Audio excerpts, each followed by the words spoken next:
మిత్రులు నమస్కారం. తెలంగాణ రాష్ట్రం మళ్ళీ పరాధీనమవుతుంది, పరాయిల పాలన అవుతుంది అనేదానికి మరొక ఉదాహరణ రేపు 2వ తారీఖున సోనియా గాంధీని పిలవటం అనేది. ఆమె ఏ హోదాలో లేదు అధికారికంగా. మరి ఆమె ఎట్లా పిలుస్తారు ఏంది అనే దానికి ప్రజలకు సమాధానం చెప్పాల్సి వస్తాం.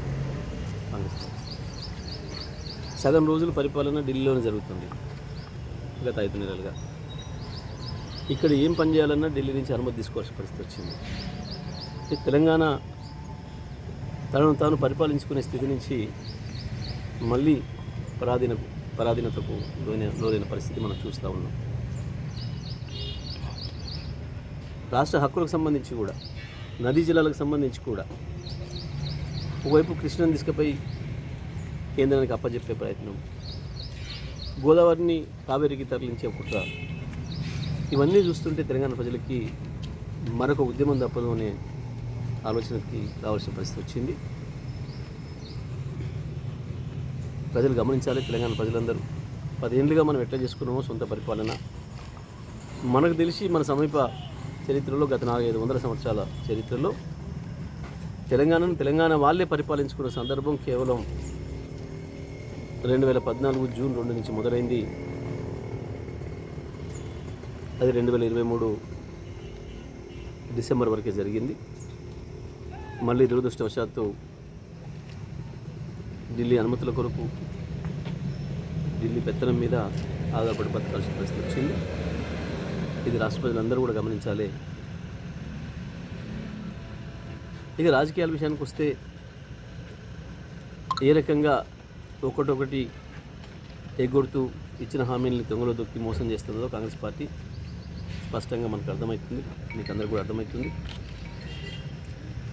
ఇప్పటికే బోనస్ అనేది బోగస్ అయిపోయింది. ₹1 కూడా రైతాంగానికి బోనస్ రూపంలో ఇవ్వము అని చెప్పి సాగుగా రాష్ట్ర ప్రభుత్వం చెప్పింది. అదే క్యాబినెట్లో తీర్మానం చేసామని చెప్పి దాంట్లో ఉన్న మంత్రులే మళ్ళీ ఇవాళ నోటుకు వచ్చినట్టు అబద్ధాలు మాట్లాడుతున్నారు. పైగా నిన్న మనం చూసినాం, కొత్త లేకపోతే పోయినాయి, కనీసం కేసీఆర్ ఇచ్చిన సక్రమంగా ఇస్తే చాలని చెప్పి ప్రజల్ని ఆ భావనకు వచ్చే పరిస్థితుల్లో పరిపాలన చేస్తున్నారు వీళ్ళు.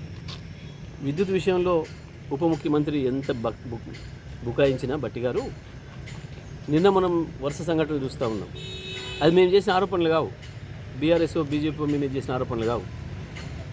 స్వతంత్ర మీడియా, ఇండియన్ ఎక్స్ప్రెస్ లాంటివి వాళ్ళ పేపర్లలో వచ్చినాయి. ఏంది, ప్రభుత్వ ఆసుపత్రుల్లో సెల్ ఫోన్ లైట్ వెలుగులో సర్జరీలు చేయాల్సిన పరిస్థితి ఈ రాష్ట్రంలో. ఎంత దురదృష్టం. కేసీఆర్ 9 సంవత్సరాలు ఇచ్చి చూపించింది కదా.